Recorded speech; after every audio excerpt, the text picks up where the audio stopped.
I want to recognize the dignitaries, the public officials, and the diplomatic colleagues of mine who are here today, who have joined us. Your presence means that you stand up and you're to be counted. We stand side by side to say never again. Thank you.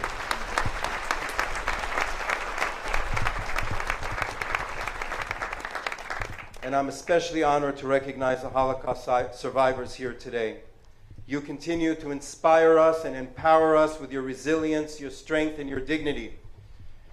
And we remember that every person murdered has a name. We remember 1/3 of our people, 6 million human beings, 1.5 million children who died in the Holocaust. We remember that the Holocaust began with words demonizing the Jews and ended in the gas chambers and in the forced marches.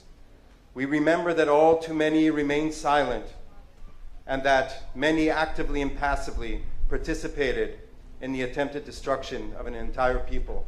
And today, 70 years later, Jews in Europe once again have to decide whether they are safe in their own countries, whether they can feeling their Jewish identity or have to or are forced to hide it.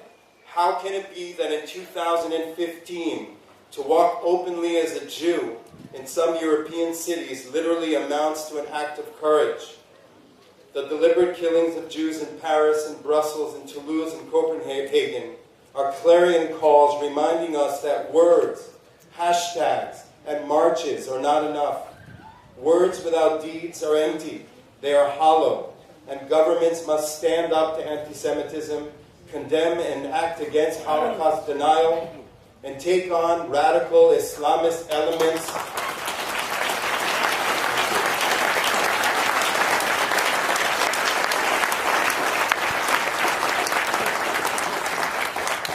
governments must take radical Islamic elements that endanger Jews and society at large.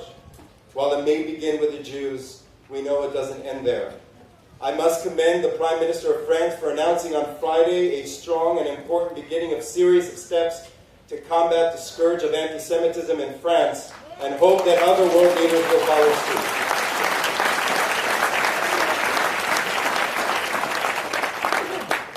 We must also vocally condemn and forcefully respond to murderous attacks on other people, the deliberate murder of Christians in the Middle East and Africa, the deliberate murder of Muslims by Islamist extremists must be condemned and stopped, and we must stand united against these attacks. Extremist regimes in the Middle East, chief among them Iran, regularly deny the Holocaust. Just recently, Iran hosted a cartoon contest of Holocaust deniers from around the world for a second time. Iran also denies Israel's right to exist and calls for its destruction, as well as death to America as recently as this weekend, while seeking the capabilities of mass murder. This is why the state of Israel is so concerned about a nuclear Iran, no matter what our politics are.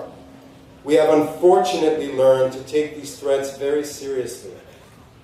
The state of Israel, the one and only Jewish state, will safeguard and protect the Jewish people now and forever.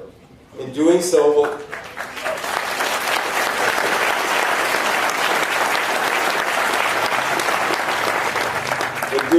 we will continue to be a beacon of light and to strive to be a beacon of light as the only democracy in the Middle East, working with our American friends and other allies around the world to make the world a safer and more secure and better place for all.